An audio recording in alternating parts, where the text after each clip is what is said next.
Vacancies आपको मालूम होगा कि पहले बीएसएफ अलग वैकेंसी निकालता था एचसीएम की, सीआरपीएफ अलग निकालता था, सीआईएसएफ अलग निकालता था, और आईटीबीपी अपनी अलग एचसीएम की वैकेंसी निकाल रहा है। लेकिन इस बार से ना आईटीबीपी, ना बीएसएफ, ना सीआरपीएफ, सबका एक मिला के बनाया कि सीएपीएफ जैसे एसएससी-जीडी होता है, जैसे सीपीओ होता है, उस सब की तरह ही इस बार एचसीएम हो रहा है। हालांकि इसमें थोड़ा टाइम लगा क्योंकि ये 2023 की वैकेंसी है, 2025 मैंने लिखा है, सॉरी 2024 की वैकेंसी है, और इसको होते होते अब ये टाइम आ गया और अब इसके फिजिकल हो रहे हैं। लेकिन इसकी जो प्रक्रिया है वो इस तरह की है कि हो सकता है 2024-25 में भी वैकेंसीज देखने को मिले, क्योंकि अब ये एक कॉमन टेस्ट होने लगा है। तो हर साल ये उम्मीद रहेगी कि एचसीएम की वैकेंसीज देखने को मिलेंगी। तो भाई जो लोग किसी स्टेज पर अगर रह जाएं तो इसको अपना टारगेट भी बना सकते हैं। पहले नहीं बना पाते थे क्योंकि किसी डिपार्टमेंट में आ रही है 60 वैकेंसी, तो उस पर कैसे उम्मीद कोई कर सकता है।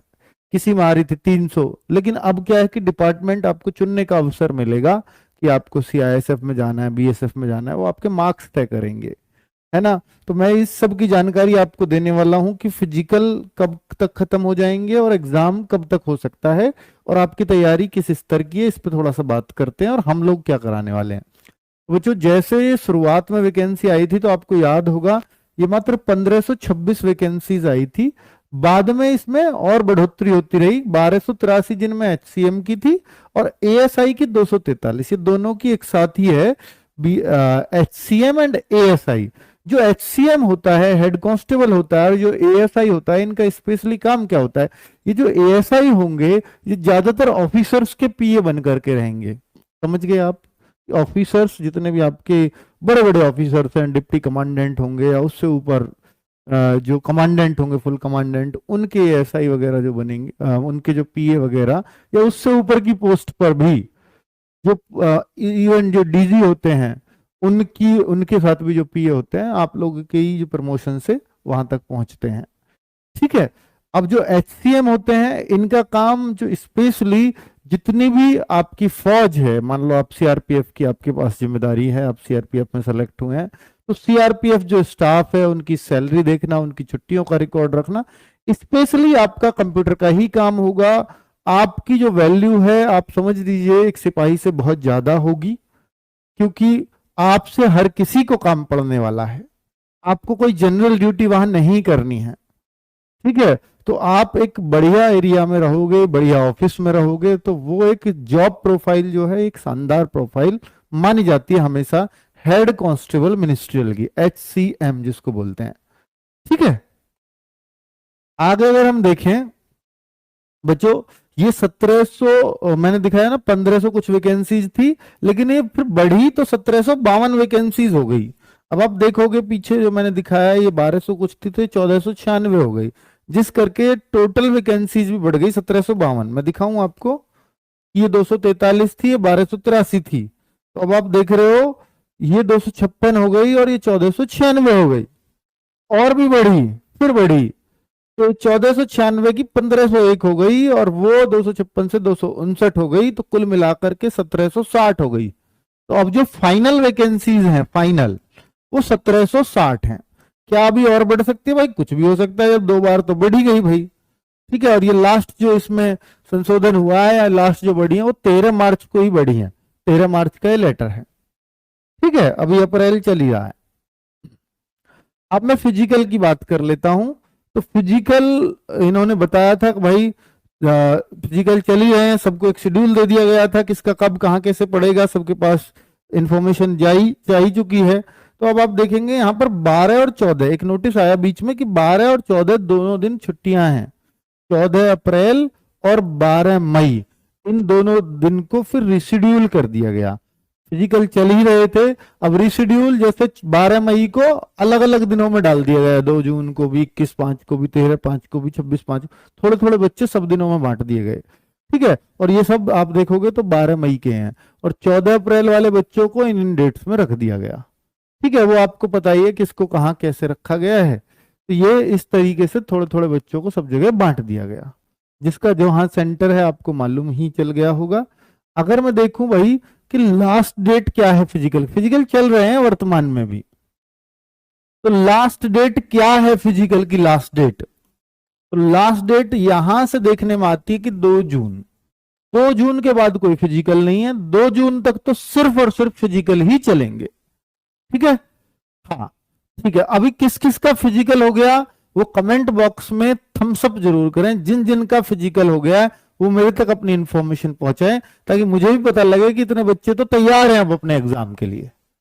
ठीक है, पर बाकियों का रह गया है तो वो अभी मतलब ज्यादा परेशान ना हो, क्योंकि अभी तो पूरे महीने फिजिकल चलने वाले हैं, अगले महीने भी पूरे फिजिकल है ना। तो बाकी काफी बच्चों का हो गया है, मैं थम्स अप से देख के मुझे पता लग रहा है। अच्छा, काफी बच्चों का हो गया है। एसएससी जीडी रिजल्ट की भी बात करेंगे मेरे भाई। अभी इसमें मैंने आपको एस्टिमेटेड डेट एक वीडियो बनाया था, उसमें दे दी थी, मैंने बोला था 31 अप्रैल तक शायद आ जाए, और नहीं आया तो भाई फिर और भी थोड़ा डिले हो सकता है। तो आप अप्रैल तो एंड तक तो, या हो सकता है मई में भी जाए, है ना। चलो तो हो गया है, बहुत बच्चों का हो गया है, और जिनका नहीं हुआ उनको अपनी डेट मिल गई होगी। ठीक है, अब बच्चा निश्चिंत है फिजिकल की तरफ, अब वो सिर्फ एग्जाम की तरफ देख रहा है। और जो चूंकि फिजिकल पहले हो गया तो बड़े लिमिटेड बच्चे जो वास्तव में इंटेंटफुल हैं, जिनका इंटेंट है मुझे एचसीएम में ही जाना है, वही बच्चे एग्जाम में बैठेंगे। वरना क्या होता है, एग्जाम देके देख लेते हैं, पास हो गया तो भी जाएंगे या नहीं जाएंगे अपनी चॉइस है फिजिकल में। लेकिन जो फिजिकल दे के आया गर्मी में, फिजिकल के लिए दूर गया देने, तो वो इसी का बच्चा है। तो निश्चित तौर पर तो भाई ये तरीका एक अच्छा तरीका माना जाता है। और इसमें चूंकि फिजिकल में कुछ बच्चे एब्सेंट, आधे तो एब्सेंट हो जाते हैं, और मैं कहूंगा कि 20% ही पास हो पाते हैं फिजिकल में। आधे एब्सेंट हो गए, उनमें से जो बचे उनमें से 20% फिजिकल में पास हुए। अब एग्जाम के लिए सिर्फ वो बैठेंगे, तो उनका एग्जाम कराना भी आसान है। अगर पूरी भीड़ का एग्जाम कराओगे तो वो बहुत मुश्किल है। ठीक है, क्योंकि वहां भी बच्चे एब्सेंट होंगे, पर व्यवस्था सबकी करनी पड़ेगी एग्जाम के लिए। तो फिजिकल के लिए कोई दिक्कत नहीं होती ऐसी। ठीक है, तो एग्जाम कब तक होगा मेरे भाई, अब आप देखो कि 2 जून तक तो फिजिकल है, तो आप इतना तो मान ही सकते हो कि 2 जून तक तो कोई संभावना ही नहीं है। अब इसके बाद ये पता चलेगा कितने बच्चे फिजिकल में पास हुए, तो ये हो सकता है जून लास्ट तक तो ये लिस्ट बन करके तैयार हो। फिर वो एक कंपनी से बुलाया जाता है कि भैया आपको ये एग्जाम कराना है, हो सकता है वो चुन भी ली गई हो, तो उस कंपनी को वो डेटा दिया जाता है। वो डेटा के हिसाब से उसके एडमिट कार्ड, उसके बैठने की व्यवस्था, उसके क्वेश्चंस पेपर, तो वो सब कुछ तैयार कराते कराते जुलाई आराम से निकल जाएगा। अगर बहुत जल्दी कराया तो अगस्त सितंबर आपकी एक उम्मीद समझ सकते हैं। और जल्दी भी इसलिए करेंगे क्योंकि आगे अब इनको हर साल निकालनी है भर्ती। हो सकता है ये साल लास्ट के जाते जाते अक्टूबर नवंबर तक ये दूसरी भर्ती भी आ जाए, तो उससे पहले चाहेंगे एग्जाम जरूर हो जाए। तो इसलिए भी मैं इसलिए कह रहा हूं कि अगस्त और सितंबर आपकी एग्जाम की प्रबल संभावनाएं रहेंगी। ठीक है, अगर ये जल्दी करते हैं तो। चलो अब अगर करें कि फिजिकल के बाद तैयारी करें तो क्या सिलेक्शन हो जाएगा, तो भाई अगर फिजिकल के बाद देखो, एक बात होती है कि एक बच्चा है जो बिल्कुल भी नहीं पढ़ा और वो कह रहा है कि सर अब मुझे शुरुआत करनी है, तो भाई सिलेक्शन नहीं होगा। मैं आपको फंसा के नहीं रखना चाहता। हाँ, ये हो सकता है कि आप तैयारी अभी से करो तो अगली में आपको हो जाए। हाँ, आपने तैयारी पहले कर रखी है, बहुत सारे एग्जाम दिए, हम फेल हो गए, कोई दिक्कत नहीं है। कहीं हम किसी मेरिट से निकले, कहीं किसी से निकले, कहीं हमने एग्जाम पास किया, कहीं नहीं किया, लेकिन हमने पढ़ा हुआ है। तो वो बच्चे अगर आप सीरियस हो जाएंगे तो उनका बिल्कुल हो जाएगा। क्योंकि बच्चों यहाँ जो मैं टाइपिंग की भी बात करूं तो मैंने अभी नोटिफिकेशन देखा नहीं ढंग से, नहीं तो मुझे अभी फिर से देख के आना चाहिए था। 10 या 15 गुना है जिन बच्चों को टाइपिंग के लिए पास किया जाएगा। अब सोचिए 1700 वैकेंसी, अगर 10 गुना भी देखूं 17,000 बच्चों को तो टाइपिंग के लिए पास होगा, इससे ज्यादा ही होगा, 10 गुने से ज्यादा टाइपिंग में। अब 17,000 बच्चों को अगर टाइपिंग के लिए बुलाएंगे तो 17,000 में नंबर डालना बहुत आसान है। मैं आपके लिए इस बात को इसलिए कह रहा हूं क्योंकि जो फिजिकल में पास होंगे वो हो सकता है 1 ही लाख बच्चा हो, तो सिलेक्शन आसान नहीं हो गया। 1 लाख में से 17,000 में आना, हर 5वें 6ठे बच्चे का सिलेक्शन होना है, खुद बताओ। तो इसमें कितना इजी सिलेक्शन है अगर आप चाहो तो। ठीक है, अब बात है कि सर वो जो टाइपिंग है ना, वो बहुत दिमाग खराब करेगी। बिल्कुल करेगी। पर टाइपिंग के लिए बच्चों, अगर आपका एचसीएम लक्ष्य था ना, तो आपको, जब आप फिजिकल की तैयारी कर रहे थे, तो आधा घंटा सुबह और आधा घंटा शाम, अगर ये 2 टाइम आप दे रहे थे, तो ये मोर देन सफिशिएंट था टाइपिंग के लिए। और आधा आधा घंटा देकर के 3 महीने में आपकी टाइपिंग उतनी बन जाएगी जितनी इनको चाहिए। आधा आधा घंटा सुबह शाम 3 महीने तक अगर आप दे दो। आप कहो सर अगस्त और सितंबर में अगर एग्जाम हुआ तो टाइपिंग तो हो सकता है, क्योंकि भाई एग्जाम का रिजल्ट है, ऑफलाइन एग्जाम होगा, तो जाहिर सी बात है कि फिर तो नवंबर दिसंबर तक रिजल्ट आएगा। ऑफलाइन का बहुत दिनों में आता है, तो नवंबर दिसंबर तक रिजल्ट आएगा, फिर उसके बाद टाइपिंग चलेगी, तो टाइपिंग हो सकता है अगली साल में भी जाए, ये भी चांसेस हैं। तो अभी तो बहुत टाइम है, बिल्कुल टाइम है। लेकिन अब देखो, अब ऐसे करना पड़ेगा कि सारा टाइम एग्जाम को दो, सारा टाइम एग्जाम को दो, और टाइपिंग के लिए एक टाइम कोई पूरे दिन में आधा घंटा, मूड फ्रेश करने के लिए, पढ़ पढ़ के बोर हो गए हैं, आधा घंटा टाइपिंग बजा लेना, उंगलियों को चला लेना, उतना मोर देन सफिशियंट होगा अभी, क्योंकि टाइम बहुत है टाइपिंग में।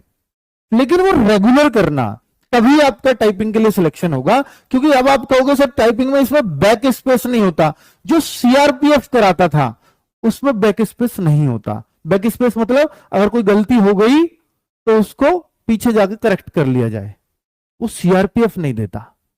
पर इसको कौन करा रहा है? बीएसएफ करा रहा है। तो वहां हो सकता है चांस कि मिले। पर फिर भी आप ये कोशिश करना कि हम टाइप कर रहे हैं तो हमारी गलतियां ना हो। हालांकि एक गलती पे ऐसा नहीं है कि दिल्ली पुलिस एचसीएम की तरह यहाँ 10 शब्द कटेंगे, नहीं, ऐसा नहीं होता। यहाँ एक गलती है तो एक ही कटेगा, और कुछ गलतियां माफ होती हैं, तो वो बहुत टेंशन लेने की बात नहीं है। कुछ गलतियां होंगी, चलेगी, तो बैक स्पेस का कम से कम यूज करके चलें टाइपिंग के लिए। उसके लिए सेपरेट वीडियो भी बन जाएगा, कोई दिक्कत नहीं है। फिजिकल में फेल हो गए हैं, अब क्या करें? तो भाई देखो, जो अगर आप फिजिकल में फेल हो गए और आपका लक्ष्य है ये, क्योंकि 165 सेंटीमीटर इसमें हाइट होती है, बाकी और जगह आप एनटीपीसी में देख सकते हो, रेलवे ग्रुप डी देख सकते हो, आरपीएफ देख सकते हो, वो सब देख सकते हो, क्योंकि वहां भी 165 सेंटीमीटर हाइट चाहिए। अब एज का फैक्टर वहां सॉल्व हो जाएगा एनटीपीसी